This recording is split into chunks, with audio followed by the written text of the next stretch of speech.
Joining us today is Mr. Ejaz Bhatt, who secured rank 40 in the exam. 2017 में फिर मेरा JRF हो गया था। फिर मैंने पार्ट टाइम PhD के लिए अप्लाई किया था इधर जालंधर में LPU में। मैंने AP का इंटरव्यू दे दिया, लेकिन अनफॉर्चुनेटली मेरा नहीं हो पाया। 16 में वो 16 वाली नोटिफिकेशन जो है ना KS की, उसमें भी मैंने भरा था, मेंस लिखा, लेकिन नहीं हुआ अगेन। तो इन द मीनवाइल AD प्लानिंग का आया था 2014 वाली नोटिफिकेशन, उसमें मैंने मेंस लिखा, लेकिन नहीं हुआ। मतलब SSB में कुछ लक का फेवर था या ऊपर वाले का करम था, मैं 5-6 बार ये सिलेक्ट हो गया। ठीक है, लगभग 7 इंटरव्यू मैंने दिए हैं SSRB में। What else can be added to the happiness of a man if he is in health, out of debt, and has a clean conscience? I have this habit, as in the last session also, I created an acronym for you people, STYLE, right? STYLE. Today there is this acronym which I would be sharing with you. It's SIN. SIN. लेकिन जब मैं ये मतलब ये अब last, मुझे लगता था ये लास्ट पोस्ट था जिसके लिए मैंने अप्लाई किया है। उसके बाद मैंने अब डिसाइड किया था कि अब जो भी है बस शुक्र अल्हम्दुलिल्लाह, अब यहाँ ही रहना है। ठीक है। The guy has qualified means. The guy has qualified JRF, Junior Research Fellowship. If there is an iota, a tinge, a blob of self-doubt in your minds, very improbable it is that you are going to succeed. Because this, you know, how does this inferiority complex enter into you? You compare. Since you wake up in the morning till you go to sleep, you compare.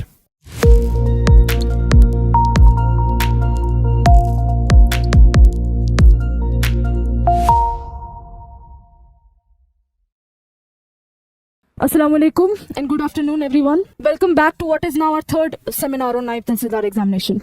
It's great to see so many of you here again with the same energy and same focus. Today is about hearing it firsthand from someone who's lived it step by step with the same doubts, same pressures and somewhat the same syllabus that you are facing. Joining us today is Mr. Ejaz Bhatt, who secured rank 40 in the exam, a personality that many of you will relate to. It's my honor to invite Mr. Ejaz Bhatt, who has already secured rank 40 in the exam, to join us on stage. I would also like to call Mr. Fahad, our faculty for history, to get on stage to felicitate our guest. Please welcome them on stage.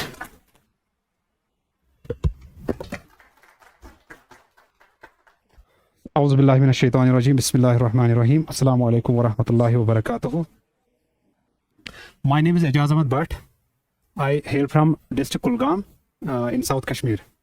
I have qualified this NT exam in 2020. तो मुझे बताया गया इससे पहले कि आपने बहुत सारे जो क्वालिफायर्स हैं उनके साथ आपने इंटरेक्ट किया है। तो मैं पहले अपने बारे में इंट्रोड्यूस करना चाहूँगा। मेरा बेसिकली बैकग्राउंड, एजुकेशनल बैकग्राउंड मेरा बिजनेस है, कॉमर्स में मैंने PG किया है। फिर उसके बाद चूँकि हम सब बेरोज़गारी के एक उस इलाके में रहते हैं जहाँ पे आप कह सकते हैं कि आपका जो अपना एम्बिशन होता है ना, वो कभी फिर साइड में ही रह जाता है। फिर आप चाहते हैं कि जहाँ कहीं भी मुझे सीट मिले मैं वहाँ जाऊँगा। तो लेकिन पहले मेरा फोकस था एकेडमिक्स, तो उस वजह से मैंने कश्मीर यूनिवर्सिटी में जब मैं PG कर रहा था तो उन्हीं दिनों मैंने स्टार्ट की थी नेट की प्रिपरेशन। तो by the grace of almighty Allah मैंने 4th सेमेस्टर में उन दिनों नेट किया था। फिर पोस्ट्स नहीं निकले और मैं लगातार कोशिश कर रहा था कि किसी जगह मेरा ये JRF हो जाए, लेकिन नहीं हो रहा था। 6 बार मैंने अटैम्प्ट दिए, लेकिन 6 के 6 बार मैंने नेट क्वालिफाई किया, लेकिन JRF नहीं हुआ। तो उसके बाद 2015 में 2000 मतलब उसके साइड बाय साइड में एक चीज़ मैं कर रहा था, तो मैं GS वगैरह साइड में, मतलब इसके साथ भी थोड़ा सा टाइम मैं साइड में वो चीज़ें भी पढ़ रहा था। तो फिर मुझे लगा कि मुझे मतलब इन चीज़ों पे भी फोकस करना चाहिए। JK SSB के एडवर्टाइजमेंट तब शुरू आने हो गए जब उमर अब्दुल्ला की गवर्नमेंट थी। 2000 आई थिंक ये 2013 की बात है, हाँ 14 में फिर वो इलेक्शंस हो गए थे। तब जैसे आपने पिछले 1-2 साल में देखे SSB ने एडवर्टाइज किए बहुत सारे पोस्टर्स, उसी तरह उन 2013-14 में भी वैसा हो गया। तो मेरा ऑलरेडी मैंने ग्रेजुएशन के दौरान ही मैंने एक बार ये होता है ना SSC का ये 10+2 वाला एग्ज़ाम, वो मैंने सेकेंड ईयर में दिया था। हाँ, तो थोड़ा एक इंक्लाइनेशन थी इस चीज़ की तरफ, लेकिन यूनिवर्सिटी में एक वही मैं कह रहा हूँ कि एक शिफ्ट हो गया था। मैं सोच रहा था मैं एकेडमिक्स की तरफ जाऊँ, तो लेकिन वहाँ पे 6 बार देने के बाद भी जब नहीं हुआ, उस टाइम के दौरान एक बार ये भी आ गया सेट, तो वो सेट भी हो गया। 2015 वाला सेट जो था JK सेट, वो भी मेरा क्वालिफाई हो गया। फिर जब ये पोस्टर्स निकले तो मैंने 5-6-7 मुझे लगता है 5-7 नोटिफिकेशन में डिफरेंट पोस्टर्स जो निकले थे उनमें से मैंने अप्लाई किया। तो सबसे पहले मैं आपने सुना होगा बोपी वाला एक बैच था पटवारी का, सबसे पहले मैंने उसमें फॉर्म भरा, तो सबसे पहली सिलेक्शन मेरी वहाँ हो गई पीजी के बाद। तो फिर मैं गया ट्रेनिंग करने के लिए रेवेन्यू ट्रेनिंग इंस्टीट्यूट, तो हम कर रहे थे, सबसे पहला जॉब मेरा था एज पटवारी। तो वहाँ पे मैं ट्रेनिंग कर रहा था, लेकिन साइमल्टेनियसली मैंने अकोमोडेशन ली थी इधर यूनिवर्सिटी साइड में, मेरे 2 फ्रेंड्स थे वहाँ पे, तो मैं उनके पास रहता था, तो मैं साइड में साइमल्टेनियसली बाकी चीज़ें भी प्रिपेयर कर रहा था। मैं इसलिए ये अपनी स्टोरी बता रहा हूँ कि क्योंकि मैंने सुना कि आपने सब कुछ सुना है, जो मैंने घर से मैं जिस नहज पे जिस चीज़ पे मैं बोलना चाहता था ना, वो मैंने सुना कि आप सब लोगों ने सुना है कि बुक्स कौन सी पढ़नी है, कैसे पढ़ना है, वो MCQs कैसे देखने हैं, वो सब आपने सुना है ना। तो इसलिए मैं थोड़ी सी अपनी स्टोरी इसलिए बता रहा हूँ कि हो सकता है किसी का मेरे साथ मैच कर जाए और उसको वो वाली स्ट्रेटजी अच्छी लगी जो मैंने की थी। Otherwise it is not like कि जो मैंने किया था वही आप भी कर लोगे तो सक्सेस का यही एक मंत्र है। That is not absolutely right. फिर मैं साइमल्टेनियसली मैं यहाँ ट्रेनिंग कर रहा था, उधर मैं अपने फ्रेंड्स के पास रहता था रेंट पे। तो उसी के दौरान ये पंचायत ये फाइनेंस अकाउंट असिस्टेंट का भी मैंने फॉर्म भरा था, और आपको बताऊं मैं फॉरेस्ट डिपार्टमेंट का एक पोस्ट होता है उसमें भी मैंने फॉर्म भरा था। उन दोनों का एग्जाम मतलब ऑलमोस्ट 1 साल है ना आगे पीछे था। तो उसके बाद फाइनेंस अकाउंट असिस्टेंट का एग्जाम मैंने दिया। मेरा चूंकि बैकग्राउंड था कॉमर्स और इकोनॉमिक्स, तो अल्हम्दुलिल्लाह वो भी हो गया। तो फिर मैंने पटवारी से चेंज करके मैं फिर गया इसमें फाइनेंस डिपार्टमेंट में। तो 2014 में मैंने फाइनेंस डिपार्टमेंट ज्वाइन किया। फाइनेंस डिपार्टमेंट में मैंने जब ट्रेनिंग की उधर अकाउंटेंसी ट्रेनिंग इंस्टीट्यूट से, तो मेरी पोस्टिंग हो गई अपने डिस्ट्रिक्ट में, क्योंकि तब फाइनेंस अकाउंट असिस्टेंट का पोस्ट जो होता था वो डिस्ट्रिक्ट कैडर का पोस्ट होता था। तो तब मेरी पोस्टिंग हो गई अपने डिस्ट्रिक्ट में। तो पोस्टिंग में मैंने एक चीज़ की कि मैंने सोचा मुझे थोड़ा सा पढ़ना है अभी, तो मैंने पोस्टिंग उधर जो हमारे डायरेक्टर साहब थे उनसे रिक्वेस्ट करके मैंने उनको बोला कि मुझे किसी जगह कॉलेज में या किसी हायर सेकेंडरी में मेरी पोस्टिंग करा दें प्लीज़, ताकि मैं एक एकेडमिक एनवायरनमेंट में रहना चाहता था। क्योंकि अगर आप फॉर एग्जांपल अभी मैं DC ऑफिस में हूँ, तो वहाँ पे अभी मुझे निकलना अभी 4 बजे भी बहुत उतना आसान नहीं था। तो उनने मेरी बात समझ ली, उनने सोचा कि एक छोटा लड़का है, अगर मेरी वजह से इसकी कोई हेल्प हो सकती है तो मुझे कर लेनी चाहिए। तो उन्होंने मेरी रिक्वेस्ट मान ली, तो मेरी पोस्टिंग हो गई डिग्री कॉलेज में। डिग्री कॉलेज में एक एडवांटेज मुझे ये मिला कि मैं ड्यूटी भी कर रहा था। अगर मुझे लगता था कि 1-2 घंटे मैं फ्री हूँ यहाँ पे, तो मैं जहाँ पे हमारा ब्लॉक था, जिस ब्लॉक में मैं काम करता था, उस ब्लॉक के सेकंड स्टोरी पे वहाँ लाइब्रेरी हुआ करती थी। तो मैं वो टाइम जो वहाँ एक्स्ट्रा हुआ करता था वो मैं ऊपर चला जाके वहाँ न्यूज़पेपर्स, मैगजीन्स या जो भी जनरल नॉलेज की बुक्स वगैरह वो थी उनको मैं थोड़ा देखता था, खंगालता था। तो ये इसी दौरान 2015 में मैं जब पोस्टेड था वहाँ, तो 2015 का अप्रैल था जब NT की नोटिफिकेशन आ गई। वो मैं बीच में स्किप कर रहा हूँ। फिर मैंने इंडस्ट्रीज एंड कॉमर्स में एक स्टोर कीपर का पोस्ट था, वहाँ भी मेरी सिलेक्शन हो गई थी। फिर टीचर का पोस्ट आया था 2014 में ही, उसमें भी मेरी सिलेक्शन हो गई थी, और फॉरेस्ट गार्ड में भी मेरी सिलेक्शन हो गई थी। लेकिन फिर मैंने अकाउंट असिस्टेंट कंटिन्यू किया, क्योंकि मैंने सुना था कि फाइनेंस डिपार्टमेंट में अच्छी प्रमोशन होती है, उस वजह से मैंने, otherwise teacher was very good option as far as अगर आप पढ़ना चाहते हैं, अगर आप कुछ और करना चाहते हैं तो टीचर एक गुड ऑप्शन था। लेकिन मेरे जो और एक बात मैं करना चाहता हूँ कि मैंने फर्स्ट प्राइमरी से लेके यूनिवर्सिटी तक हर जो भी मेरी जिंदगी का स्टेज आया है, मैंने गवर्नमेंट स्कूलिंग की है। I have never joined any private school, और ना मैंने कोई कोचिंग सेंटर के भी ज्वाइन किया है, ठीक है। तो लेकिन मेरे जो सरकारी स्कूल में उस्ताद थे, मैंने उनसे मशवरा किया, उनको बोला कि मुझे लगता है कि मुझे टीचर में ज्वाइन करना चाहिए, क्योंकि टीचर को और अकाउंट असिस्टेंट का ग्रेड एक ही होता है। लेकिन उन्होंने मुझे नहीं माना। उन्होंने बोला कि एजुकेशन डिपार्टमेंट में अभी मतलब एक जवाल पजीर हो रहा है एजुकेशन डिपार्टमेंट है। हम ये नहीं कह रहे हैं कि कोई डिपार्टमेंट ऊपर है कोई नीचे है, लेकिन ये उनकी अपनी राय थी कि यहाँ पर एक चीज़ हो गई, एक ट्रेंड बन गई कि लोग मतलब सरकारी स्कूलों के असातिज़ा भी जो हैं, जो हमारे ऑफिसर्स हैं, जो सरकार से तनख्वाह लेते हैं, वो सब अपने बच्चों को कहाँ पढ़ाते हैं? प्राइवेट स्कूल में। तो आप पढ़ाओगे किनको? आप आओगे यहाँ तो पढ़ाओगे किनको? तो उस वजह से मैं otherwise I was inclined to teaching, तो फिर मैंने नहीं ज्वाइन किया। फिर 2015 में जब अप्रैल का वक्त था, तो ये NT की जो रिक्रूटमेंट नोटिफिकेशन थी तब आई थी। 155 पोस्ट थे, आपने शायद देखी होगी वो वाली नोटिफिकेशन भी।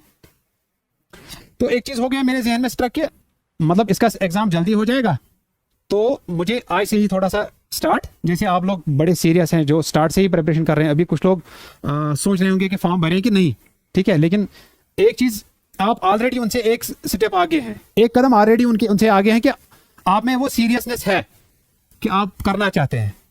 बहुत सारे लोग अभी सोच रहे थे, तो सोच रहे होंगे। तो मैंने एक चीज़ किया, मैंने स्टार्ट में जब फॉर्म भरा तो मैंने ये एक चीज़ मतलब जो मुझे लगता है कि ये एक बड़ी इंपॉर्टेंट चीज़ है। प्रिपरेशन आप सिर्फ 2 टाइम्स में ज़्यादा करते हैं, या जब नोटिफिकेशन आती है तो पहले वाले 2-3 महीने, या जब लास्ट में क्या आता है, जब एग्जाम का डेट आता है। आप सब एग्री करते हैं इससे? वो जो बीच वाला फेज होता है ना, वो एक डॉर्मेंट स्टेज होता है। उसमें आप पढ़ेंगे लेकिन उस मतलब ट्रस्ट के साथ, उस कमिटमेंट के साथ नहीं पढ़ पाएंगे, आप कितना भी कर लें। तो मुझे लगता है कि ये वाले जो 2-3 महीने हैं ये बहुत ज्यादा इंपॉर्टेंट है आपके लिए। तो मैंने स्टार्ट किया एक चीज, और एक एडवांटेज मेरी जिंदगी में ये आ गई कि वहां पर जो है ऐसे ही मतलब 2-4 पढ़े लिखे थे लड़के, वो एजुकेशन डिपार्टमेंट से ज्यादा थे, तो उन्होंने एक एकेडमी स्टार्ट की वहां पे। तो मेरा एक चीज था कि मैं मैथमेटिक्स और रीजनिंग में मेरा बड़ा स्ट्रांग ये था होल्ड।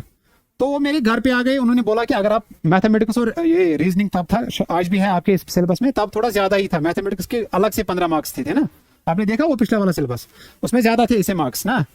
तो उन्होंने बोला मुझे कि अगर आप वो पढ़ाएंगे तो मतलब हम आपको जो वहां से फीस वगैरह आएगा उसका शेयर आपको दे देंगे। तो मैंने एक ये मौका गनीमत समझा कि चलो पैसे तो आएंगे ही, लेकिन मुझे एक और अपॉर्चुनिटी मिलेगी कि जो वो लोग पढ़ा रहे हैं, बाकी जो एक्सपर्ट्स वहां पे पढ़ा रहे थे, मैं एटलीस्ट उनकी क्लास में बैठ सकता हूं और मुझे फीस भी नहीं पे करनी पड़ेगी। तो इसी टाइम शाम के 4 बजे मैं जाता था ड्यूटी के बाद, तो मैं वहां पे खुद पढ़ाता था रीजनिंग और ये मैथमेटिक्स। लगभग 10-20 लेक्चर्स में मैंने वो सारा खत्म किया।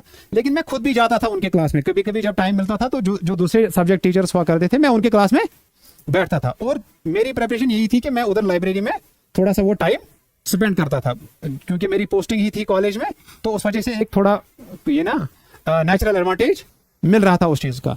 लेकिन फिर आपको पता ही है कि मतलब एंटी रिक्रूटमेंट जो है, ये मतलब केएस की रिक्रूटमेंट से भी ज्यादा ये इसमें कोर्ट केसेस और लिटिगेशंस रहे हैं। ये तारीख रही है इसकी। 2009 वाला बैच जो है उसके मतलब शायद आपने सुना होगा या नहीं सुना होगा, वो उसके पोस्ट जो है वो 2002 में एडवर्टाइज हुए हैं, फिर 2005 में दोबारा एडवर्टीजमेंट हो गई, फिर दोबारा 2007 में तीसरी बार एडवर्टीजमेंट हो गई। वो तीनों एडवर्टीजमेंट्स मिला के 2009 में फिर लास्ट में ये लिस्ट निकला। उसी तरह हमारे वाले में भी हो गया, 2015 में ये नोटिफिकेशन आ गई, फिर लिटिगेशन हो गया। उर्दू वाले जम्मू में एजिटेट कर रहे थे कि उर्दू नहीं होना चाहिए, तो कश्मीर में भी बहुत सारे अब अंग्रेज हो गए थे, तो वो भी उनके साथ ही थे कि मतलब किसी तरह ये टल जाए, ये वाला पोर्शन है। तो फिर लिटिगेशन हो गई। लिटिगेशन का और एक जो रेवेन्यू डिपार्टमेंट में एक डेजिग्नेशन है, सेटलमेंट असिस्टेंट है यहाँ पे, और हमारे जो पटवारीज होते हैं उनकी एक देरी ना मांग रही है सरकार से कि जो एंटी रिक्रूटमेंट है, डायरेक्ट रिक्रूटमेंट ऑफ नायब तहसीलदार, ये बंद होनी चाहिए, क्योंकि उससे जो है उनके प्रमोशन प्रोस्पेक्टस पे असर पड़ता है। तो उन्होंने एक लिटिगेशन की थी कि ये जो है इस रिक्रूटमेंट को हम होने नहीं देंगे, तो तब वो स्टे वगैरह आ गया। तो बीच में एक चीज हो गई कि जैसे मैं कह रहा था, वो उतना ज्यादा वो नहीं रहा, लेकिन पहले 2-4 महीने जो है उसमें मैंने वो सिलेबस ऑलमोस्ट खत्म किया था। तो फिर बीच में 2017 आ गया, 16 आ गया। 16 को आपको पता है थोड़ा सा डिस्टर्बेंस रही, फिर 17 आ गया, फिर 18 आ गया। 18 में मुझे लगता है यार दिसंबर के 17 में JKSSB ने नोटिफिकेशन निकाली कि हम अब इसका एग्जाम करने जा रहे हैं मार्च में। तो फिर मैंने क्या किया, क्योंकि जनवरी में एक चीज होती है, जनवरी में कॉलेजेस की छुट्टी होती है, तो उन दिनों मेरा थोड़ा वहां पे क्या था, ये वर्क प्रेशर जो था वो थोड़ा कम था। तो उस वजह से मैं दोबारा गियर अप करना स्टार्ट किया, तो दोबारा से स्टार्ट करना पढ़ना स्टार्ट किया। फिर आ गई मार्च की बात। मार्च में जब उन्होंने डेट निकाला, मुझे आज भी याद है, शायद 29 अप्रैल 2018 को हमारा एग्जाम था। तो उन्होंने बाज़ाब्ता डेट निकाली कि 29 अप्रैल को आपका एग्जाम हो रहा है। तो मार्च में एक चीज होती है कि मार्च में फाइनेंस के जो लोग होते हैं उनको लीव लेना बड़ी मुश्किल होती है। आप में से कोई है जो अकाउंट से बिलोंग करता है? अच्छा, आप अकाउंट से स्टूडेंट हैं? अच्छा, कॉमर्स का बैकग्राउंड है। फाइनेंशियल ईयर होता है ना एंड, तो फाइनेंशियल ईयर के एंड पे फाइनेंस के जो लोग होते हैं उनको लीव मिलना बड़ा मुश्किल होता है। तो मैंने मतलब अपने प्रिंसिपल जो हमारे थे उधर, उनसे मेहनत समाजित करके मैंने बोला सर मेरा ये मसला है। इन द मीनवाइल मैं भूल गया, मैंने 2017 में फिर मेरा JRF हो गया था। फिर मैंने पार्ट टाइम PhD के लिए अप्लाई किया था इधर जालंधर में LPU में। मैं पार्ट टाइम PhD भी कर रहा था साइमल्टेनियसली वहाँ पे। तो फिर मैंने क्या किया, मैंने AP का इंटरव्यू दे दिया, लेकिन अनफॉर्चुनेटली मेरा नहीं हो पाया। मेरा शॉर्ट लिस्ट में 21वां नंबर था। हमारे टोटल 57 पोस्ट थे, आउट ऑफ 183 मेरा शॉर्ट लिस्ट में 21 सीरियल था। लेकिन अनफॉर्चुनेटली वो नहीं हो पाया, मतलब इंटरव्यू में उतनी अच्छी कारकर्दगी नहीं रही, उस वजह से मैं सिलेक्शन लिस्ट में नहीं आ पाया। ये 2017 की बात है। 2018 में 2016 में वो 16 वाली नोटिफिकेशन जो है ना केएस की, उसमें भी मैंने भरा था, मेंस लिखा, लेकिन नहीं हुआ अगेन। और in the meanwhile AD planning का आया था 2014 वाली नोटिफिकेशन, उसमें मैंने मेंस लिखा लेकिन नहीं हुआ। लेकिन सिर्फ मतलब एसएसबी में कुछ लक का फेवर था या ऊपर वाले का करम था, मैं 5-6 बार ये सिलेक्ट हो गया, ठीक है। लगभग 7 इंटरव्यू मैंने दिए हैं एसएसआरबी में। तो फिर मैंने क्या किया, मैंने मेहनत समाजत करके अपने प्रिंसिपल से बोला कि मुझे एटलीस्ट 2 महीने की लीव चाहिए। अब पूरा मार्च और पूरा ये, लेकिन उन्होंने क्या किया, मतलब वो भी बड़े कोऑपरेटिव थे, उन्होंने बोला नहीं आप 5-10 दिन काम करो, थोड़े से ये बिल्स खत्म करके आप जाओ लीव पे, लेकिन जब मैं बुलाऊंगा तो तब आना कभी कभी।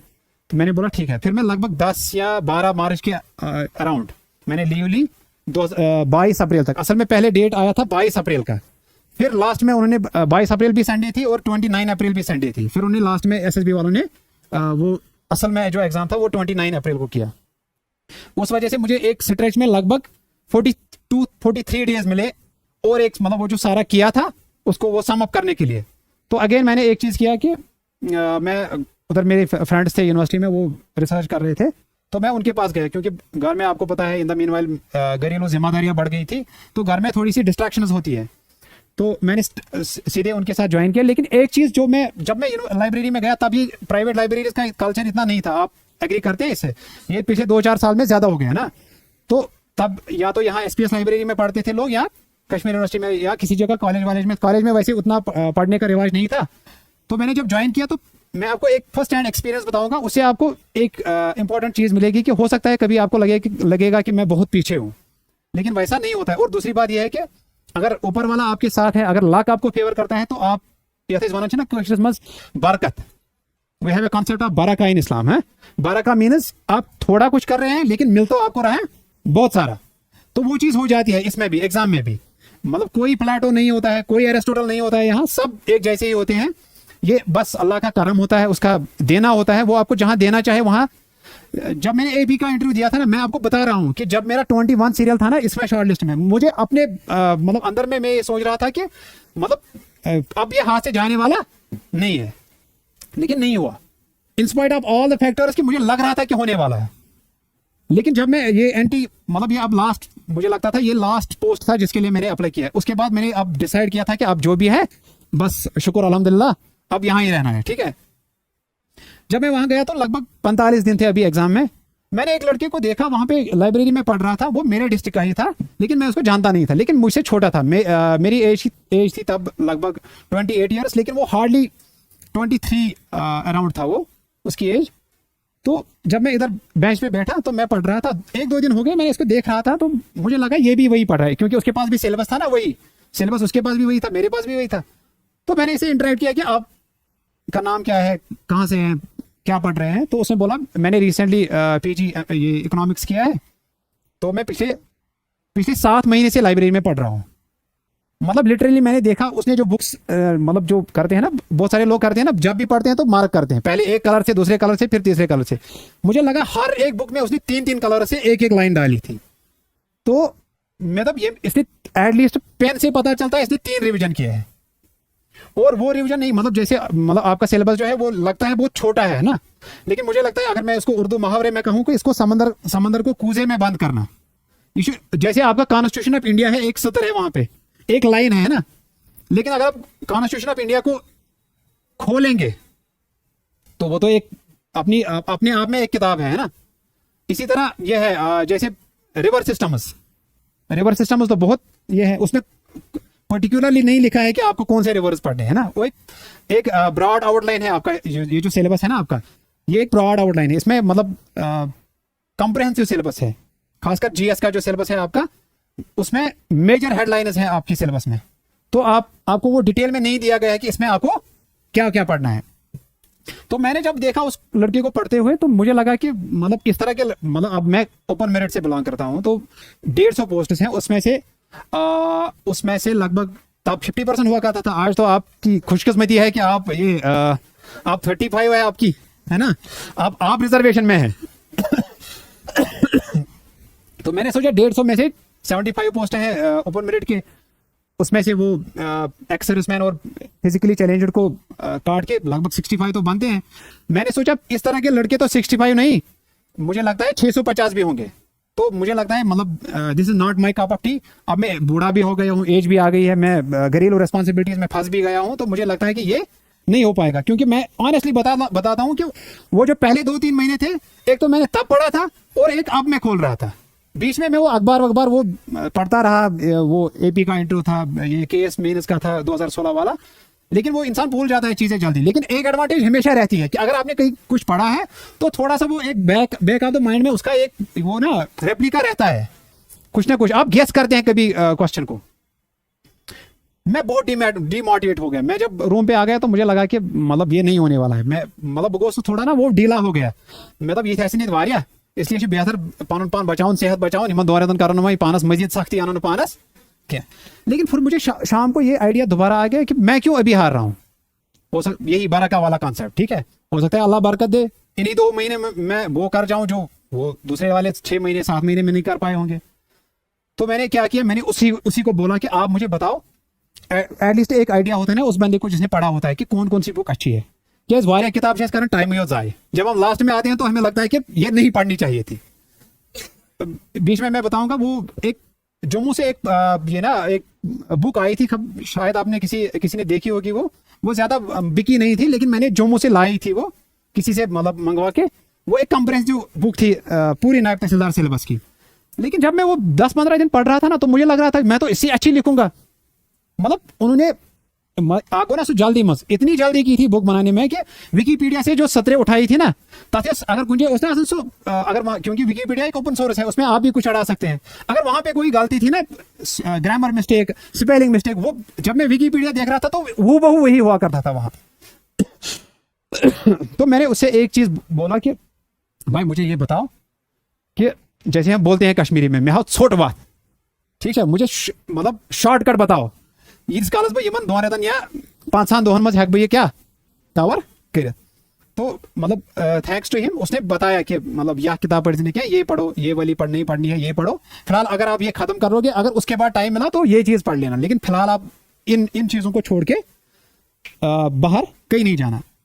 तो उस वजह से उसने मतलब वो भी वहाँ टेबल पे पढ़ता था, तो मुझे लगता था जहाँ पे मुझे कंफ्यूजन हो जाता था या कुछ होता था, या मुझे लगता था कि इसमें इतना मैंने पढ़ा, मुझे और डीप में जाना चाहिए या नहीं जाना चाहिए, मैं उसके साथ वो कर लेता था। हालांकि मेरी उम्र से छोटा था वो। उससे मुझे एक एडवांटेज ये मिली कि मुझे लगता था कि जो मैं मतलब घर में बैठ के जो मैं 1 महीने में पढ़ता, वो मैंने वहाँ लगभग 15-20 दिन में खत्म कर दिया। तो उस वजह से वो एक एडवांटेज रही, एक प्लस पॉइंट रहा।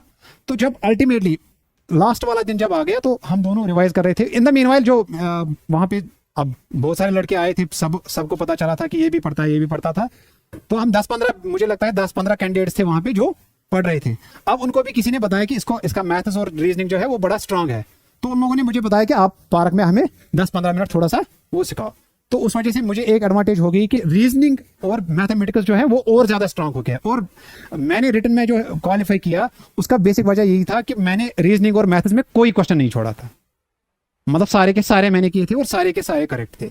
तो उस वजह से थोड़ा वो एक एडवांटेज, वो मैं आपको भी सजेस्ट करूंगा। अगर आप में से किसी को थोड़ा सा इंक्लाइनेशन है इसकी तरफ, ट्रिग्नोमेट्री की तरफ, मेंसुरेशन की तरफ, तो ये एक वो पोला पोर्शन है जिसमें आप 100% कर सकते हैं। मान लो आपका जीएस है, आपका इंग्लिश है, ठीक है, इंग्लिश में आप कितना भी पढ़ो, लेकिन अब कभी आपको ये फील नहीं होगा कि मैं मास्टर होगा कभी फील। और आपने देखे होंगे आप, मतलब अब तो माशाल्लाह, मतलब हमारा पेपर जो है वो बहुत इजी था, आपने देखा भी होगा, वो बहुत इजी था। उस वजह से उसका कट ऑफ भी मतलब ज्यादा हो गया। लेकिन अल्टीमेटली आज की डेट में मुझे लगता है, मैं भी यहाँ कभी कभार SSRB के जो एग्जाम्स होते हैं, मैं वहाँ एज मैजिस्ट्रेट जाता हूँ एज एग्जाम ड्यूटी, तो मैं कभी कभी देखता हूँ पेपर आज के मतलब मुकाबले में, मतलब वो बहुत ज्यादा वो आपका। इनफैक्ट मैंने वो क्लास 4th का पेपर देखा, आप में से किसी ने दिया वो, मतलब वो तो मुझे लगता है कि जो NT का 2020 का पेपर था ना, उससे बहुत ज्यादा टफ था, है ना। तो आज की डेट में मतलब आपको पता नहीं है कि SSB क्या पूछेगी आपको। इसलिए मतलब मैं आपको मुबारकबाद देता हूं, मैं आपको खुशखबरी देता हूं कि एक सेंस में, एक जाविये से आप आगे हैं। वो ये है कि आप Day 1 से सीरियस है।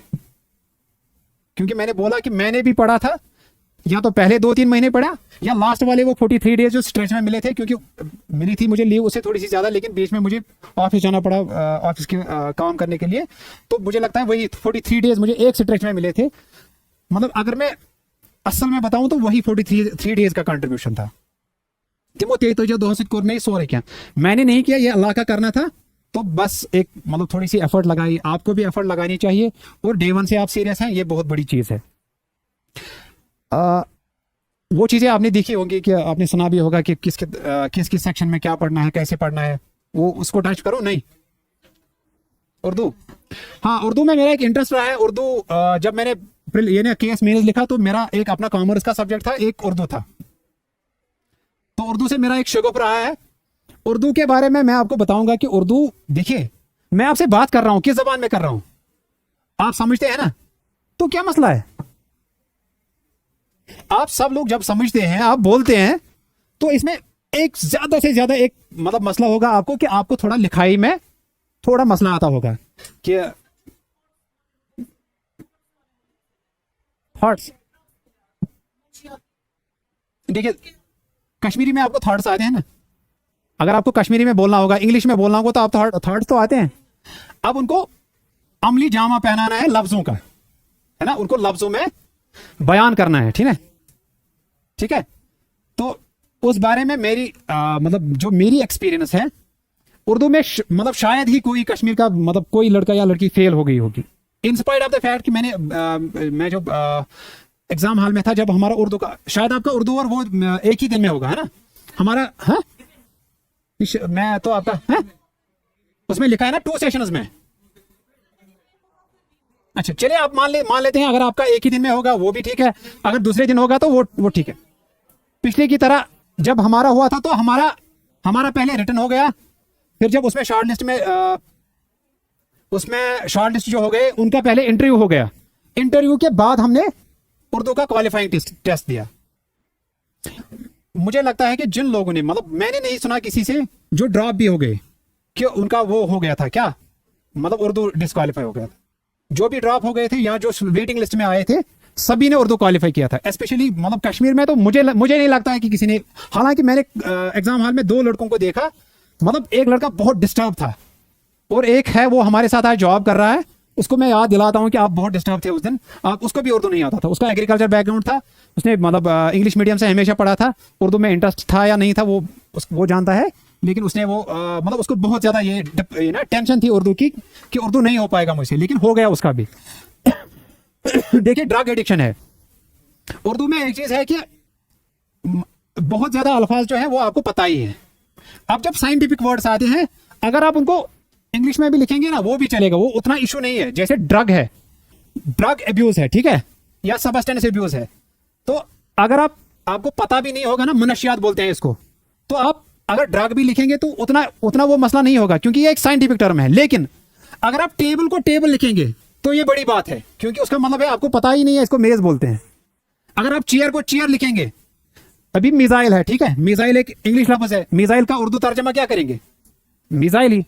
अभी टेलीविजन है, इंग्लिश में भी टेलीविजन है, ये तो साइंटिफिक नाम है ना, इसका उर्दू में भी टेलीविजन ही लिखेंगे। अब अगर थोड़ी सी प्रैक्टिस करने के बाद अगर आपको उर्दू में टेलीविजन लिखना आएगा तो वो बड़ी है ना, वो एक हद तक एक कामयाबी है। इसमें मैं सजेस्ट करूंगा जो बिल्कुल कमजोर होंगे, मतलब वारिया खोतन ऐसा उर्दू बस, उनको मैं सजेस्ट करूंगा कि आप एक काम कीजिए, बच्चों की जो छोटी कहानियां बुक्स आती है ना, जो स्टोरी बुक्स आती हैं, वो उठा के पढ़ लीजिए। उसमें 2 चीजें हैं, एक तो आपको फलसफे की गुथियां नहीं समझानी पड़ेगी, अपने दिमाग को आपका अटेंशन रहेगा किसकी तरफ, स्क्रिप्ट की तरफ, और दूसरी बात है उसमें थोड़ी वो कहानी होगी ना, उससे आपका अटेंशन बरकरार रहेगा। आप स्टोरी बुक्स पढ़िए, जो बच्चों की स्टोरी बुक्स होती हैं वो पढ़िए, वहां से स्टार्ट कीजिए। पहले सिर्फ आप पढ़ लीजिए एक बुक, दूसरी बुक, तीसरी बुक, ठीक है, 2-3 बुक्स छोटी छोटी होती है ना, वो मिल जाती है, इखलाकी कहानियां होती हैं, तारीखी कहानियां होती हैं। तो अगर वो 2-3 बुक्स पढ़ लेंगे, पहले सिर्फ पढ़ना है, और दूसरी बात मैं सजेस्ट करूंगा, जो हुरूफ तहजी है ना, हुरूफ तहजी मीन्स लेटर्स जो होते हैं उर्दू में, हुरूफ तहजी जो है उनको आप अपने आप को ट्रीट कीजिए कि मैं नर्सरी से स्टार्ट कर रही हूं या कर रहा हूं, ठीक है, जो बिल्कुल कमजोर है उर्दू में। तो अलिफ लिखिए, अलिफ की आप यूट्यूब पे भी देख सकते हैं, अलिफ की मुख्तलिफ सूरतें हो सकती हैं। अब बे है, बे की मुख्तलिफ सूरतें हो सकती हैं, वो सूरतें देख लीजिए और पेंसिल से या पेन से थोड़ी सी राह पे प्रैक्टिस कीजिए। जब वो सूरतें आपको याद रहेंगी ना, कौन कौन सी सूरत होती है इसकी, मतलब अक्सर ये देखने में आया है कि अगर बे और जीम है ना, अगर लफ्ज के बीच में बे और जीम आएगा ना तो कंफ्यूजन होता है कि ये बे है या जीम है। तो उसमें अगर आप मुख्तलिफ सूरतें जो होती है ना लफ्जों की, अगर आप वो देख लेंगे तो आपको कंफ्यूजन नहीं होगा कि ये जीम है या बे है। इसी तरह मतलब कुछ अल्फाज जो हैं वो मिलते जुलते हैं, जैसे चीम और पे हैं, उसके भी 3 डॉट्स हैं, इसके भी 3 डॉट्स हैं। तो ये वाले जो अल्फाज ये जो हुरूफ हैं, इन हुरूफ को आप बिलमुकाबल ठहराइए। बिलमुकाबल मीन्स इन कंट्रास्ट। यहां से इसको रखिए, यहां से इसको रखिए, थोड़ा पूरा फोकस कीजिए कि यहाँ पे क्या है, यहाँ पे क्या है, इसको कैसे इस्तेमाल करते हैं, इसको कैसे इस्तेमाल करते हैं। अगर ये वाली चीज आपको आई तो उर्दू लिखना भी फिर आपके मतलब वो ना वो उतना मुश्किल नहीं होगा। उर्दू में मैं यही सजेस्ट करूंगा, पहले आप स्टोरी बुक्स पढ़िए, फिर उसके बाद आपका ये जो उर्दू है ना, उर्दू में एक तो आती है आपकी ट्रांसलेशन है। हाँ, ट्रांसलेशन जो है वो आप अगर ऑनलाइन देखेंगे आज तो बहुत सारी ट्रांसलेशन अवेलेबल हैं, सॉफ्टवेयर भी हैं, वो आपको ट्रांसलेट करके देंगे। दूसरी बात, उसमें लेटर आती है, एक दरखास्त लिखना होता है ना, तो दरखास्त क्यों लिखवाते हैं? हमारे जो रेवेन्यू में जो हमारा मतलब पैटर्न ऑफ वर्किंग जो है, उसमें अभी भी मैक्सिमम चीजें किस में चलती हैं? उर्दू में। आपके पास, आप नायब तहसीलदार हैं या तहसीलदार हैं, आपके पास एक एप्लीकेंट आता है, वो अपनी एप्लीकेशन जो है वो मैक्सिमम टाइम्स किस में लाता है? उर्दू में लिख के हाथ लाता है। तो उसमें आपको दरखास्त इसलिए रखा गया है। दरखास्त में सिंपली आपको असल में फॉर्मेट देखना है, जैसे इंग्लिश में है ना लेटर का फॉर्मेट, इसी तरह उर्दू में दरखास्त का फॉर्मेट है। तो उसमें पहले लिखते हैं वो वक्त मत है किसकी, हाँ जनाब फलानी डिप्टी कमिश्नर श्रीनगर, ठीक है, डिप्टी कमिश्नर श्रीनगर। अब डिप्टी कमिश्नर श्रीनगर है, ठीक है, तो या डिस्ट्रिक्ट डेवलपमेंट कमिश्नर है। अगर आप डिस्ट्रिक्ट डेवलपमेंट कमिश्नर भी उर्दू में लिखेंगे ना, अगर ट्रांसलेशन में आ गए, ये गलत नहीं है, क्योंकि ये इंग्लिश में एक डिजिग्नेशन है। हाँ, अगर किसी को आता है जिला तरक्याती कमिश्नर, ठीक है, तो वो एक एहसान समझा जाएगा आपकी तरफ से, ठीक है, वरना ये इंग्लिश डेजिग्नेशन है, डिस्ट्रिक्ट डेवलपमेंट कमिश्नर। लेकिन तहसीलदार जो है, तहसीलदार कौन सी डेजिग्नेशन है? तहसीलदार उर्दू की डेजिग्नेशन है। ये उर्दू में, असल में फारसी में बोलते हैं तहसीलदार। हाँ, तहसीलदार हुआ करता था जो हसूल करता था जो अराजी का, जो जमीन का जो मालिया होता था ना, जो लैंड रेवेन्यू होता था। क्योंकि पिछले जमाने में जब महाराजा का वक्त था यहाँ पे, जब महाराजा हुकूमत थी यहाँ पे, तो आज की डेट में जीएसटी है, इनकम टैक्स है, ये वाली चीजें हैं सोर्सेज किसकी? गवर्नमेंट की, गवर्नमेंट रेवेन्यू की जो मैक्सिमम सोर्सेज हैं वो डायरेक्ट और इनडायरेक्ट टैक्सेस हैं ना। तब क्या होता था? तब मालिया होता था। तब जो लैंड रेवेन्यू होता था वो इंपॉर्टेंट ये ना एक्सचेकर का माना जाता था सोर्स ऑफ इनकम। तो उस एक्सचेकर का जो हिसाब रखता था ना, किसने कितना मालिया दिया, उसको बोलते थे तहसीलदार। इसी लफ्ज से बना है फिर नायब तहसीलदार, मीन डिप्टी ऑफ तहसीलदार है। पटवारी भी उर्दू लफ्ज है, गिरदावर भी उर्दू लफ्ज है। गिरदावर एक हमारी उधर एक रजिस्टर होती है, उसको बोलते हैं गिरदावरी, ठीक है। तो गिरदावरी जमाबंदी होती है, वहां पर गिरदावरी होती है, ठीक है। तो उर्दू में मतलब मुझे नहीं लगता है कि आप में से कोई फेल होगा। आई एम श्योर, अगर आप मेन वाला पेपर करेंगे, अगर ये वाली चीज सही है जो इस बच्ची ने बोला कि मतलब अलग से एग्जाम होगा, तो फिर आपको मतलब 10-15 दिन, 1 महीना तो मिलेगा ही मिलेगा। तो फिर मतलब मुझे लगता है उस 15 दिनों में आप उतना कर पाएंगे कि मतलब वो मजमून से लिखना है। मजमून में इंग्लिश में आप कुछ भी लिख सकते हैं, आप उसी को थोड़ा सा क्या उर्दू अल्फाज का जामा पहनाना है, उसको उर्दू में लिखना है, बस उतना करना है। वो वाला थोड़ा सा वोकैबुलरी पे फोकस करेंगे। इंग्लिश मतलब आज तो बहुत सारी ये हैं, ऐप्स भी हैं, वेबसाइट्स भी हैं जो हर रोज आपको नोटिफिकेशन भेजती हैं 2-4 लफ्जों की। जिनको उर्दू से इंग्लिश सीखना होता है उनके लिए भी फायदेमंद है वो, जिनको इंग्लिश से उर्दू सीखना है उनके लिए भी वो फायदेमंद हो सकता है। तो मुझे लगता है ये उर्दू के लिए ये बेस्ट है। और आपको वो फॉर्मेट देखना है। बाकी मजमून तिशवारिया यमन यमन किताबन विताबन, उनको अगर आप पढ़ लेंगे उससे एक आइडिया मिलेगा कि जैसे माहौलियात ये मतलब क्राइम्स अजिक हैं, ये ड्रग एडिक्शन, ग्लोबल वार्मिंग ना, एम्पावरमेंट ऑफ वुमेन, अच्छा ये सही है, हुकूक निस्वां, वुमेन राइट्स, ठीक है। तो इन चीजों को थोड़ा आप पढ़ लेंगे, मुझे लगता है आप सबका हो जाएगा इंशाल्लाह। और कुछ जनरल स्टडीज चाक समंदर है, जनरल स्टडीज एक समंदर है। उसमें मतलब जहां तक मेरी स्ट्रेटजी है, मैंने आपको बताया मैं द हिंदू पढ़ता था, क्योंकि मैं थोड़ा वो एक अटेम्प्ट किया था इसका, सिविल सर्विस का एक एडी मेंस लिखा था, उसमें मैं थोड़ा सा वो द हिंदू या ये इंडियन एक्सप्रेस पढ़ता था। उसमें जो ओपेड वाला पेज आता है, बीच वाला पेज जो आता है, उसको थोड़ा सा देखना चाहिए, क्योंकि उससे आपकी ओपिनियन बनती है, आप लिख पाते हैं कुछ भी किसी चीज़ पे भी, तो वो आप थोड़ा सा साथ में अखबार आप साथ में पढ़ लीजिए। हालांकि आपको उतना ज़्यादा, एक ही सदर में लिखा है करंट अफेयर्स, लेकिन वो डिफाइन नहीं किया गया है कि करंट अफेयर्स क्या। Current affairs means everything that is happening around you. उसके लिए अगर आप वो थोड़ी वेबसाइट्स भी देख लीजिए जो मतलब हैं, आज आपको मुझसे ज़्यादा वो चीज़ें पता होंगी, क्योंकि मैं पिछले 2-3 साल से आप बिल्कुल डिस्कनेक्टेड हूँ। जीके टुडे है या और कुछ भी है वो, तब या यूट्यूब चैनल्स हैं बहुत सारी जो करंट अफेयर्स पे मतलब हर हफ्ते एक वीडियो चढ़ाती है कि इस हफ्ते में क्या हुआ, उस हफ्ते में क्या हुआ। एक न्यूज़ इवेंट्स वाला मैगजीन आता था, एक बहुत सारे मैगजीन्स आते हैं जो आपको अच्छा लगे वो, लेकिन कंसिस्टेंटली एक मतलब सोर्स बनाइए, उसको थोड़ा सा फॉलो कीजिए। बाकी जो ओवरऑल जो जनरल नॉलेज है उसमें मैंने स्पेशली फोकस रखा था ल्यूसेंट की जो ऑब्जेक्टिव जनरल नॉलेज आती है और ल्यूसेंट की जो वो मेन वाली जनरल, जिसका वो येलो कवर हुआ करता था उन दिनों, वो दोनों पढ़ के, क्योंकि एमसीक्यूज मुझे लगता है लाखों में पढ़नी चाहिए। एमसीक्यू में एक चीज है, देखिए अगर आपको डिस्क्रिप्टिव एग्जाम लिखना है तो अगर आपको 50% भी आइडिया है तो आप कुछ ना कुछ लिख पाएंगे, लेकिन एमसीक्यू में एक चीज रिस्क है, अगर आपको या तो आपको 100% पता है या आपको कुछ भी पता नहीं है ना, ऊपर से नेगेटिव वाली मार्किंग 0.25 का डर, ठीक है, तो आप कुछ नहीं कर पाते। तो उस वजह से मैं आपको कहता हूं कि एमसीक्यूज हजारों में नहीं लाखों में पढ़ लीजिए। हालांकि ये पॉसिबल नहीं है, आप लाख कहां ढूंढोगे, लेकिन मैं इस चीज को थ्रस्ट करने के लिए, इस चीज पे जोर देने के लिए मैं कह रहा हूं कि एमसीक्यूज लाखों में पढ़ लीजिए। क्योंकि मैंने ऐसे भी मतलब ये ना क्वालिफाइंग कैंडिडेट से बात की है जिनने बोला कि हमने हमेशा क्या पढ़ा है, एमसीक्यूज ही ज्यादा पढ़े हैं। जनरल नॉलेज वो छोटी एक पढ़ी है 25 रुपए की, लेकिन एमसीक्यूज पढ़े हैं जहां पे भी मिलता था, वो बोल रहे थे कि हम प्रिंट आउट निकाल के घर लेके आते थे, वो कर लेते थे। लेकिन एक चीज एमसीक्यूज में ख्याल रखना है, अगर आपकी नॉलेज बेस अभी उतनी स्ट्रांग नहीं है तो उसने जो आंसर दिया है उसको भी आपको क्रॉस चेक करना चाहिए इंटरनेट से, क्योंकि बहुत सारे एमसीक्यूज में वो जो दे रहा है ना वहां से वो भी कभी गलत जवाब देता है, तो उसमें थोड़ा सा। और दूसरी बात यह है कि जब आप खुद सर्च करते हैं ना उस एमसीक्यू के बारे में, तो आपको एक मतलब थोड़ा सा एक और भी मिल जाता है। एक तो वो वाली इंफॉर्मेशन मिली जाती है जो एमसीक्यू में पूछी गई होती है, उसके अलावा आपको उसका ब्रॉडर स्पेक्ट्रम भी थोड़ा सा पता चल जाता है। उस वजह से वो मतलब वो ना एक दोहरा उसमें आपको ये फायदा मिलता है, दो साइड से आपको उसमें फायदा मिलता है। तो मेरी गुजारिश रहेगी कि जब आप एमसीक्यूज देखोगे, अगर आपको कोई पता नहीं है, आपने देखा, अब याद भी रहा कि इसका जवाब ये है, लेकिन उसके रिगार्डिंग गूगल से या किसी बुक से सर्च कर लेना चाहिए। और मेरी स्ट्रेटजी जो मैं लास्ट के डेज में जो मैं फॉलो कर रहा था, मैंने अपना फोन घर में ही छोड़ा था। जब मैं घर से आया था लाइब्रेरी ज्वाइन करने के लिए, तो मैंने अपना फोन घर पे ही रखा था। मैंने घर वालों को अपने फ्रेंड का नंबर दिया था, उनको बोला था इससे पूछना, शाम को फोन करना, मैं खैर खैरियत बताऊंगा। लेकिन क्योंकि मेरी कमजोरी है कि मैं फोन में घुस जाता हूं और फिर निकल नहीं पाता हूं, तो शायद आप में से बहुत सारों की भी ये प्रॉब्लम होगी। तो उस चीज को करने के लिए मैंने एक ही ड्रास्टिक स्टेप्स अच्छा समझा कि मैं फोन घर में रखूं। फोन जब घर में था तो मेरे पास ऑप्शन ही नहीं था। आप इंटरनेट यूज करना था तो उधर लाइब्रेरी में क्या थी ना वो सिस्टम वगैरह, तो मैं वो चला लेता था। तो मतलब मेरी आपसे गुजारिश रहेगी कि मतलब जितना हो सके आप, दुनिया चलती रहेगी आपके बगैर भी, फेसबुक भी चलता रहेगा, इंस्टा भी चलता रहेगा, सब कुछ चलता रहेगा।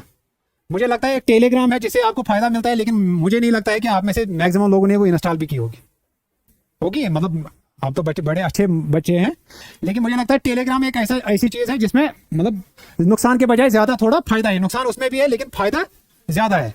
लेकिन हमें नहीं लगता है कि हम में से मैक्सिमम लोगों ने वो इंस्टॉल भी की होगी।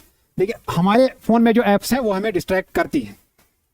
इनफैक्ट मुझे लगता है कि अगर आपको थोड़ा सा नुकसान भी हो जाए कि ये मुझे अभी इंटरनेट पे देखना था, अगर आपको जबरदस्त क्रेविंग आ जाए कि बुक पे ये अंडरस्टैंड नहीं हो रहा है, लेकिन अभी मुझे चाहिए था कि मुझे इंटरनेट चाहिए था इसके लिए, मुझे लगता है उस वक्त आपको मतलब हो ना अपने आप को कर्टेल करना चाहिए। नहीं, इस वक्त मैं नहीं देखूंगा, शाम को मेरा इंटरनेट का टाइम रखा है, आप सपोज शाम को 1 घंटा या 2 घंटे आपका इंटरनेट का टाइम रखिए, जिनमें रखिए उसमें ना डायरी में लिख के कि ये चीज मुझे इंटरनेट से देखनी है। फिर उन 2 घंटों में या 1 घंटा जो आप रखेंगे सोशल मीडिया के लिए, इंटरनेट के लिए, उन 2 घंटों या 1 घंटे में ही वो चेक भी कर लीजिए, क्योंकि उससे आपका ये चीज रहेगा कि आपका, क्योंकि सोशल मीडिया पे आपको पता ही नहीं चलता है कि टाइम कहाँ चला गया। ये आप मतलब इससे आप सहमत होंगे, आप इसे इत्तेफाक करेंगे, है ना। तो मैं ऑनेस्टली बताता हूं कि मैंने मतलब जीएस जो पढ़ी थी ऑलरेडी, थोड़ा कंसेप्ट था जहन में, उसके बगैर एसएसबी के लिए मतलब वो इंटरनेट वगैरह और गवर्नमेंट वेबसाइट्स और जो रिपोर्ट्स वगैरह आती है, नीति आयोग वगैरह हुआ करता था, प्लानिंग कमीशन तब था शायद, तो उनके रिपोर्ट्स वगैरह नेट से और यही वाली कौन ल्यूसेंट वाली, वो ऑब्जेक्टिव वाली, और ल्यूसेंट वो येलो कलर वाली, हाँ मैनुअल जो होती है वो मैंने पढ़ी थी इसके लिए, जनरल स्टडीज के लिए। और कभी अगर लगा उससे मतलब वो नहीं हो रहा है तो किसी जगह वो नोट्स बोर्ड होते हैं ना किसी के पास, उनको देख के वो कंप्लीट किया। हाँ अलबत्ता जो बीच वाला पहला वाला जो स्टेज था ना, जब मैंने स्टार्ट की थी 2015 में प्रिपरेशन, तब मैंने अलग अलग बुक्स पढ़ी थी। जैसे पॉलिटी पढ़नी है तो लक्ष्मीकांत से, इकोनॉमी पढ़नी है तो वो क्या बोलते हैं उसको, रमेश सिंह से, अब मैं नाम भी भूल गया हूँ। तो उन दिनों पे क्योंकि आप अभी पहले स्टेजेस में हैं, अभी आप पढ़ सकते हैं हर एक सेक्शन का, मतलब आप डिटेल ओवरव्यू ले सकते हैं, 360 डिग्री आप स्टडी कर सकते हैं। लेकिन जब लास्ट वाले डेज आएंगे तो तब आपको ये वाली बड़ी बड़ी बुक्स खंगालने की जरूरत नहीं है, तब आप थोड़ा सा जितना कंसाइज रहेंगे उतना ज्यादा आपको फायदा होगा। हाँ कंप्यूटर साइंस एक स्कोरिंग सब्जेक्ट मुझे लग रहा है, क्योंकि मैं कॉमर्स बैकग्राउंड से था, तो मेरा 11th से था ये ना कंप्यूटर भी, पता नहीं वो मुझे ज्यादा स्ट्रांग था या उसमें वो होता है, उसमें मेरे अच्छे मार्क्स आए थे, मतलब कंप्यूटर साइंस का जो था। तो मुझे लगता है उसमें आपको या कंप्यूटर था नहीं उस दिन, वही ना IT कंप्यूटर यही था ना, तो उसमें मुझे लगता है आपको थोड़ा सा फोकस करना चाहिए। हाँ इंग्लिश को बहुत सारे लोग इग्नोर करते हैं, जैसे उर्दू का थ्रेट है, इंग्लिश लगता है इतना थोड़ा सा इजी है, इसमें क्या है, टेनिस है, वो है, ये है, सिनोनिम एंटोनिम है, होमोनिमस है। लेकिन कभी कभार मैंने SSB में देखा इतने टफ क्वेश्चंस आते हैं कि मतलब बंदा सोचता है कि निकालो, अगर इंटरनेट नहीं होगा तो मुझे लगता है बुक से निकालने में एक एक क्वेश्चन को एक एक दिन लगेगा। अब ये AI है, एल्गोरिदम है उधर, तो हम गूगल में देते हैं, वो सीधा इंटरनेट का पूरा रिसोर्स छान फटक कर हमारे सामने लाता है। अदरवाइज मैंने देखी मतलब इतने टफ क्वेश्चंस होते हैं कि इंसान समझता है कि मतलब कहां से निकालूं इसको। तो मेरी गुजारिश रहेगी कि इंग्लिश को आप इग्नोर नहीं करिएगा, किसी भी सेक्शन को इग्नोर नहीं करिएगा, क्योंकि लास्ट में आपको फिगर्स बताऊंगा, जब हमारा एग्जाम था आपसे ज्यादा पोस्ट थे ना, डबल थे आपसे, 155 पोस्ट थे, 1,02,000 फॉर्म्स आए थे उस दिन, 82,000 ने एग्जाम दिया था, और लास्ट में 153 सिलेक्ट हो गए थे। 2 पोस्ट्स को रिजर्व रखा गया था जो हाई कोर्ट के केसेस थे, उनमें से एक था वो जिसने बोला था मैं एग्जाम सेंटर पे टाइम पे नहीं पहुंचा, उसने वो लिटिगेशन कर रहा था, शुपेन का वो एक लड़का था, उसका बेसिक सेंटर था अनंतनाग में, फिर उसको चेंज किया गया था पुलवामा। तो उसने बोला, हालांकि फिर SSB वालों ने उसको वो ना एक डॉक्यूमेंट्री प्रूफ भी दिखाया कि आपने एक दिन पहले डाउनलोड किया था दूसरा एडमिट कार्ड, आप गलत बोल रहे हो, क्योंकि उस पर निकलता है ना वो IP एड्रेस वगैरह किस सिस्टम से, हाँ कौन सा एडमिट कार्ड कितनी बार डाउनलोड हो गया है। तो वो एक लिटिगेशन चल रही थी, दूसरी एक जम्मू की लिटिगेशन थी, उन 2 कैंडिडेट्स को छोड़ के 153 फिर सेलेक्ट हो गए थे। तो मेरे कहने का मतलब है कि आपके पोस्ट जो है उससे कम है। दूसरी बात यह है कि अब रिजर्वेशन का इशू है, रिजर्वेशन की रहमत है, तो उस वजह से आपको मुझे लगता है हमारे से 2 गुना 4 गुना 6 गुना पढ़ना पड़ेगा, क्योंकि तब भी बहुत ज्यादा कट ऑफ हुआ था, तब 93.5 कट ऑफ हुआ था आउट ऑफ 120। तो मुझे लगता है कि मतलब you should target more than 100। मेरे 103 मार्क्स थे इसमें रिटर्न में, तो लेकिन मैंने एक चीज किया था, मैंने 120 किए, घर में मैं स्ट्रेटजी बना के गया था कि जो मुझे नहीं आएगा मैं नहीं करूंगा। लेकिन जब मुझे लगा ना कि लेवल इजी है, तो मुझे उसी वक्त ये अंदाजा हो गया कि इसमें कट ऑफ जो है वो 60 या 70% वाला नहीं होगा, क्योंकि इसमें लेवल इजी है, कट ऑफ बहुत ऊपर जाएगा। तो मैंने फिर मुझे लगता था मुझे 108 या 107 क्वेश्चन आते थे, 13 क्वेश्चन मुझे बिल्कुल आइडिया नहीं था, लेकिन सेकंड राउंड में मैंने उन 13 को भी कर दिया। मैंने सोचा अब रिस्क लेनी पड़ेगी, या तो आएगा या जाएगा। लेकिन अल्हम्दुलिल्लाह उसमें से भी थोड़े से मतलब ना मुझे लगता है नेगेटिव नहीं हुए, पॉजिटिव ही आ गए। अगर मतलब 12-13 को मतलब अटेम्प्ट कर रहे हैं आप, आपको पता नहीं है, तो आपको ये भी हो सकता है कि आपके असल में से ही 3 कट जाएंगे। तो मुझे लगता है आपको ज़्यादा पढ़ने की ज़रूरत है, तो आपको ज़्यादा मेहनत करने की ज़रूरत है। पहले आप डिटेल में जाइए, सब जो टॉपिक्स हैं NCERT कंसल्ट कीजिए, मैट्रिक का जो ग्रामर है, इंग्लिश में जो ग्रामर है, रैंड मार्टिन है या और कोई अच्छा ग्रामर होगा उसको कंसल्ट कीजिए। अभी टाइम है, अभी थोड़ा सा आप डिटेल में पढ़िए। लेकिन जो ही आपको लगेगा कि आप थोड़ा इम्तिहान का समय करीब आ गया, तो अपनी जो आपका लाहेअमल है, आपकी स्ट्रेटजी है, उसको तब्दील कीजिए, फिर कंसाइज पे आ जाइए। तो फैज़ा अज़म फतवक्कल अल्लाह। मोमिन के बारे में कहा गया है कि जब वो अज़म करता है किसी चीज़ का तो वो स्टार्ट हो जाता है, फिर रेस्ट डिपेंड्स ऑन अल्लाह। फैज़ा अज़म फतवक्कल अल्लाह। और बरकत पे भरोसा रखना चाहिए, अल्लाह से दुआ करनी चाहिए। और ये भी है कि ज़िंदगी जॉब ही नहीं है, जॉब में आने के बाद अगर आप मैक्सिमम लोगों से पूछोगे, मतलब उसके साथ साथ मैं मेरी रिक्वेस्ट रहेगी कि आपके जो घर वाले हैं, आपके भाई बहन हैं, आपके छोटे बड़े सब, उनके जो हुकूक हैं उनको ज़ाइल मत कीजिए, मतलब उनका ख्याल रखिए। अल्लाह ने आपकी किस्मत में लिखा होगा, ये लिखा होगा, केस लिखा होगा, जो भी लिखा होगा वो आपके जोली में आएगा, कोई इसको आपसे नहीं छीन पाएगा। बाकी वस्सलाम।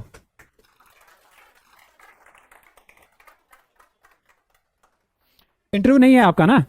अच्छा, इंटरव्यू में उसने मुझे पूछा था, वो शायद आपको इसमें लैंड मेजरमेंट में आ जाएगा, वो पंजाब वगैरह के वो पढ़ लेना, वो बीघा बीघा होता है ना उधर, ये चासन कनाल मरल स्क्वायर फुट है, चासन एकड़ बीघा है, वो थोड़े से पढ़ लेना, क्योंकि यहाँ पे भी जब महाराजा का दौर था तब शायद वो लैंग्वेज भी यहाँ इस्तेमाल होती थी। ठीक है, मैंने जो पुराना रिकॉर्ड देखा उसमें मैंने नहीं देखा आज तक, लेकिन सुना है कि होता था वो बीघा बीघा, वो देख लेना। क्योंकि जब मेरा इंटरव्यू था तो उसने मुझे वो पूछा था, आज मुझे पूरा याद नहीं है, लेकिन वो पूछा था पंजाब का कुछ ना, ये लैंड मेजरिंग यूनिट, तो वो चीज़ें आप देख लेना थोड़ा सा है। वो ये फाइनेंशियल कमीशन रेवेन्यू की वेबसाइट है, उस पर थोड़ी सी चीज़ें हैं, वो देख लेना आप। है फाइनेंशियल कमीशन रेवेन्यू की वेबसाइट है, उस पर एक चार्ट है, मतलब एक आध पेज का है, उस पर थोड़ा सा डिस्क्रिप्शन है रेवेन्यू डिपार्टमेंट क्या है, तो हो सकता है वो चीज़ आपको जरूरत लगेगी। ठीक है,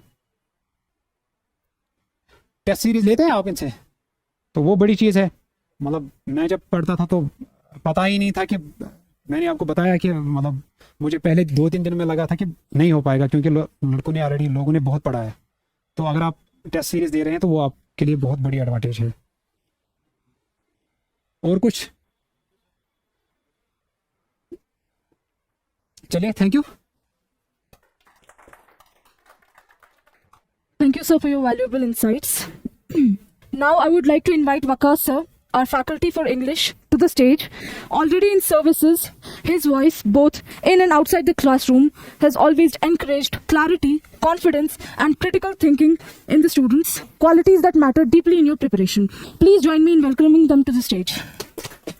It is said that, it takes courage to stand and speak, but it takes more courage to sit down and listen, right? Because you have been listening to Mr. Ijaz Saab for quite a long time, I suppose, because I joined the session midway. So I'll try to keep it brief. Let's begin in the name of Allah, most gracious, entirely merciful. May Allah send mercy and blessings upon Muhammad and upon his followers, as he sent mercy upon Abraham and upon his followers. Indeed, our God is praiseworthy, full of glory. May Allah save us from the hellfire, torment of grave, and grant us all paradise. And may Allah show us the realities of the things as they are, not as we perceive them. I would like to start my brief speech, or rather interaction with you people, with a quote of Adam Smith. You must be knowing who Adam Smith is, huh? Father of modern economics, right? Laissez-faire economy and all. The guy who gave the world the idea of capitalism, जिस पे हमारी पूरी अभी economy दुनिया की dependent है. So this guy must be knowing about the value of wealth, value of everything. So he says a wonderful thing. He says, and I quote, "What else can be added to the happiness of a man? If he is in health, out of debt, and has a clean conscience." और क्या चाहिए इंसान को खुशी के लिए? अगर वो कर्जे से बाहर है, यानी अच्छी सेहत है, मेंटल और फिजिकल दोनों, and he is out of debt, कर्जा नहीं है, हैंड टू माउथ अर्निंग है, कर्जा नहीं है, और एक ऐसा जमीर है जो उसको मैलाइन नहीं कर रहा है, मलामत नहीं कर रहा है. ठीक है. Now why I started with this thing, we must know that if there is a storm going on in our minds, okay, in terms of let's just understand it this way. If there's a storm in an ocean or in a sea and you're trying to get out of it while the storm is there, you will fail, you will drown. You've got to let the storm pass and then row your boat. What happens that most of the students who aspire or practice or work to qualify a certain exam, they start creating a very heavy storm in their minds. I would not talk about the strategies or about the syllabus. I would talk about the very fundamentals, which will hopefully calm your mind and give you a wider perspective how things are actually achieved. More sort of a life coaching lesson, because I won't be a better person to talk about a certain exam than an expert who was here talking about it, right? But what happens that we start creating such a storm in our brains. We start so much of panic, so much of pain. We pain our brains a lot, our hearts, our minds, our life itself. So that ultimately basically leads you to the failure, right? So we need to look at life with a wider perspective, and you will see life will itself start revealing very comprehensive methods to achieve success. Very easy methods. Okay, so that's why I started with Adam Smith's quote, because he's the guy who talked about certain things in his through his discourse, through his work, which we value a lot: wealth, power, fame. This guy had it all, right? But still he talked about what else can be added to the happiness of a man, and real happiness. Otherwise, happiness is a vague term. Let's talk about peace, calmness, complacency, satisfaction, contentment.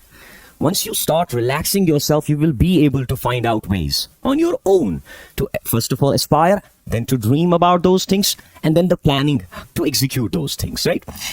So, what do we need? Given the quote that I talked about, if we look into the life of the Prophet Sallallahu Alaihi Wasallam, he would always ask you to pray if you feel depressed. Okay? As I was talking about the storm in your brain, he would talk about a dua. He would suggest you to make a dua when you feel depressed. You must be knowing about that dua. Some of you might have memorized it also, that Allahumma inni a'udhu bika min al-ham wal-hazn wal-ajz wal-kasl wal-jubn wal-bukhl wa dala'i dayn wa kahr al-rijal. Allah save me from the fear, from anxiety, and a lot of things. And then he talks about the burden of debt, okay, and the fear of people, the oppression of people. So all these things are basically the reasons that can create that storm in your brains, right? So Prophet already talked about, see, what do you need to ask refuge of Allah, right, from all these things? Why do you need that? Because they can be the reason of your storm. So talking about this exam, as Mr. Ajaz was saying, a wonderful thing that gave me some idea, because this interaction or this speech is going to be impromptu. I didn't prepare anything specific for this, but I've been talking about all these things all through my life. So these are the fundamentals I would be talking about, right? Because I am a professional career counselor, a life coach, a public speaker, a teacher also, right? And I have my living job, alhamdulillah. So but all these things have given me some ideas, a better, probably a closer look to the realities, because when you have all these things, then you start understanding how life can work out for you. The first thing is that you need to develop. I have this habit, as in the last session also, I created an acronym for you people, STYLE, right? If you remember that. It's on YouTube too. STYLE. What do you need to basically qualify a certain exam, a strategy, a self-belief, like a set of belief system in yourself, right? That can help you achieve your dreams. Today there is this acronym which I would be sharing with you. It's SIN, S-I-N. Well, literal meaning of sin is a bad deed, right? But if it's sin here, it means there are three problems with you. You've got to remove sin basically from yourself. And what is sin? S-I-N. The first S, the S starts with self-doubt. I mean, S stands for self-doubt. How do you incur that self-doubt? You know, by what set of thoughts that you start doubting yourself? I'll tell you what. Self-doubt simply gets incurred or inculcated in you by fear. You're afraid. Too afraid. Already you are afraid. If you have crossed the threshold of this classroom, right, and you have that doubt in yourself, that doubt, that half belief, whether this is whether I'm going to achieve it or not, that's the beginning of a very dangerous problem that's going to hamper or hurdle your way to success. The first thing is that if you cross this threshold, the threshold of this classroom, if you have joined this academy or any other institution, or on your own you're going to practice or work for the exam, but if there is an iota, a tinge, a blob of self-doubt in your minds, very improbable it is that you're going to succeed, because this keeps on growing and developing, and it turns into something that creates a disaster in the pursuance of this journey. So the sin, the first letter in sin in this acronym is self-doubt. Now, what does the self-doubt, how do we start, when there is, let's just say, a bit of self-doubt in our mind, how does it grow? How does it start creating a more dangerous disaster in your life, you start comparing yourself with others.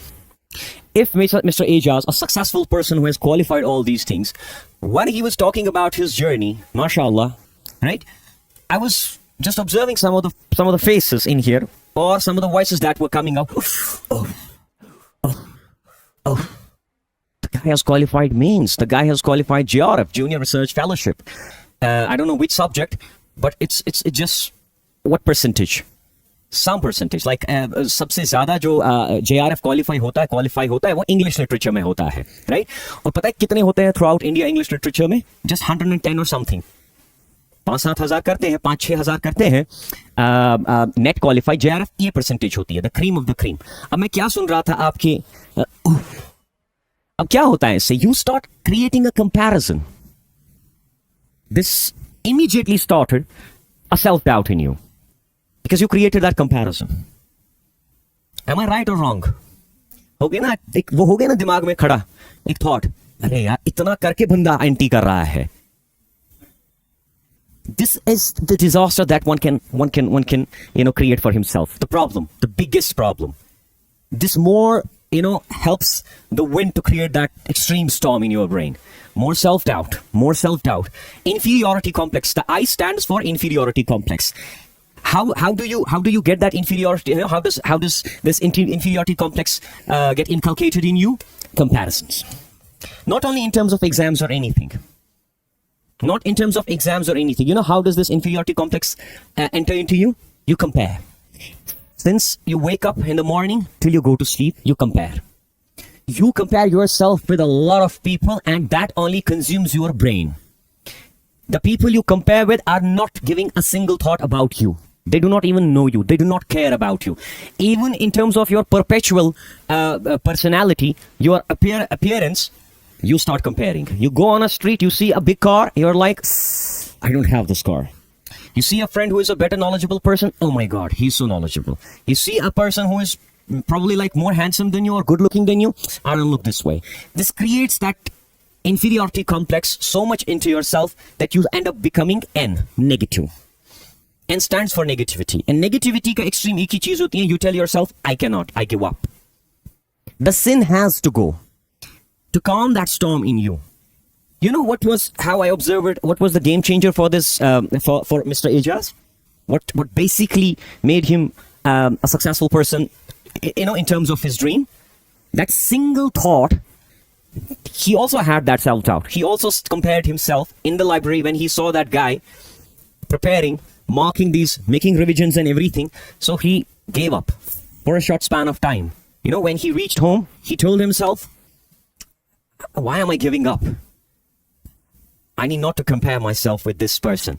That single thought was the game changer in his life. Otherwise, he would not have ended up being here as a person who was here to inspire you. You understand that? There are turning points in your life. But what do? We compare ourselves too much with others. Like you did right here, a live experiment. A person who has been through a journey, qualified certain set of exams, 7 times, 8 times SSRB, right? Then also JRF qualified. Then mains appear kiya, ठीक है? And then ending up being an NT. Then you were like, should we also pursue the same journey? This guy is amazing knowledge. No, that's not your journey. If you need to compare, you need to compare from the very fundamentals. What happens? Let me give you an example how comparison has destroyed your own lives in multiple ways, or can destroy. See what happens. There is this guy, his name is Amir, right? And there is another guy, his name is Mukhtar, right? Mukhtar and Amir both enter into college. Let's just say Amar Singh College, fine? Both entered to pursue their degree, bachelor's in business administration. Now you can create an imagination in yourself about these two characters, right? अब अपने आप को देखो आप कहाँ पर हो. Amir is in college, both enter into college, first semester, bachelor's in business administration, right? They connect. Some like-mindedness, they connect in a canteen, they start talking, they start developing that friendship. Now Amir belongs to a guy, his father is a mason, right? And Amir has 2 elder sisters, right? Now Mukhtar is a guy who lives in Hyderabad. Father is a deputy director in some department. Mother is a government teacher, has a wonderful house, comes on bike to college. Amir comes by bus, right? Has 20 rupees only in his pocket to have something at the canteen of the college. And father is a mason. He's so much struggling to earn his bread and butter. दो बड़ी बेटियां हैं, उनकी शादी भी करनी है, fine. Now, Amir starts comparing himself. He sees, Mukhtar wearing a watch, a very nice watch, a good phone, an iPhone, comes on bike. Although Amir is not giving a single thought about this thing, but he needs not to compare. But this inferiority complex starts building in who? In Amir, who belongs to downtown area or maybe a rural area. जिसने एक stay लिया है, उस पे भी खर्चा वर्चा हो रहा है, ठीक है ना? Belongs to a very humble family. This guy belongs to other family. The tips are compared. Amir is comparing at the tips. कैसे? This guy is having this. Amir is not jealous, but Amir is saddened, upset. When you start comparing yourself with someone, there are three things that can happen to you, depending on the archetype that you have, kind of a person you are. Either you become upset, you get saddened, that confidence starts growing, the confidence starts abating, decreasing, or you become jealous of the person, okay? Or you get inspired, right? But if comparison has to be made, it has to be made from the very fundamentals. Mukhtar belong to a family, उसका दादाजी भी जो था ना तहसीलदार था, बाप उसका जो था डिप्टी डायरेक्टर है, ठीक है ना? उसकी एक स्कूलिंग अच्छे से हुई है, टिंडल बिस्को में हुई है, एक बहन है वो अमेरिका में सेटल्ड है, उसके चाचू वाचू यही फाइनेंस डायरेक्टर्स हैं वगैरह वगैरह. Belongs to that kind of a family. You belong to another set of relatives, kinship, family आपकी अलग है. But you need to understand this thing, that how can you compare from the very beginning. The race has never been just. जो racing point था जहां से start करनी थी, वो तो जस्ट नहीं था ना. प्रिविलेजेस उसको मिले, आपको नहीं मिले. You do not have a good costly watch because your father can not afford it. उसको 3-4 बहनों की शादी भी करनी पड़ी, वालिद की डेथ अर्ली हो गई थी, उसके बाद उसको मकान भी खरीदना पड़ा, या अभी छोटा मकान है, अब उसकी 2 बेटियां हैं, उनकी शादी भी करनी है, तुम्हारा भी कुछ नहीं है because your a young, you are still studying, he is struggling. That's the story of all of us, right? We have that story. Maybe you belong to a very good family. I don't know. But that confidence is there among the families जहां पर privileges मिले हैं. What would a family of KS officers would be talking about? Look at that conversation. And what would be the conversation of a poor or a lower middle class family? The struggles of day-to-day lives, right? Following Shugatsun Vartav Karni, want you following is Mubarakas Gatsun, and we do not have money, and this and that, Bijli Khot is. These would be the conversations at the dinner table, right? And the conversations of people who have no problem with the day-to-day life struggles would have a positive way of conversation. हम अपने ऊपर comparison लाद देते हैं. That starts creating that diffidence in us, that fear in us. The fear starts birthing what? Self-doubt. That self-doubt starts developing that inferiority complex. The more you compare yourself with others, that inferiority complex is going to grow. Always. You will never be confident about your lives. And then ultimately you give up because you'll become negative in approach. You become very much pessimistic. Like we didn't want to talk about it, but I was hearing these shoes and whispers while the person was talking about his feats, his achievements. But we are looking at the tips. This guy must have struggled a lot all through it. He talked about those things, right? You've got to get inspired. If somebody comes in here, he's not here to demotivate you. He's not here to create a comparison between him and you people. He's here to tell you about the struggles that he has faced. Some good tips, like how I pursued a certain journey. What was my strategy? Number 1. Now, more importantly, what I want to talk about, what you need to develop. Not for this exam only, for all of it, for the knowledge itself. Albert Einstein says a wonderful thing. He says, and I quote, he says that I have no special talent. Who says it? You know Einstein, right? The genius mind. I have no special talent. I am only passionately curious. Remember 3 C's. If you work on those 3 C's, any exam would be quite easy for you to qualify. 3 चीजें आप अपने आप में as qualities develop करो. Number 1, curiosity. The first C is curiosity. If you're not curious, then there is no point of there's not going to be any development in terms of your knowledge. Nothing will come to you. You have to be very much curious. What do you mean by curiosity? You don't let anything pass through you before you you get to that and want to know about that and get the knowledge about that, get the information about that. We are so much into received wisdom. Okay, a person came. No, this is not how it works. A person came, he told about his story, our story is going to be the same. It is not going to be. It should just develop that curious approach in you. The beginning of any knowledge is curiosity. The fault in us right now, at this point of life, is that we were not curious enough to question, enough to know about things. If you people start thinking like what has been told to me, what is given to us as a strategy, as a plan, very much improbable that you won't develop an amount of knowledge that can help you to qualify a certain exam. It won't. Curiosity births information. It will make you, knowledge itself is a quest.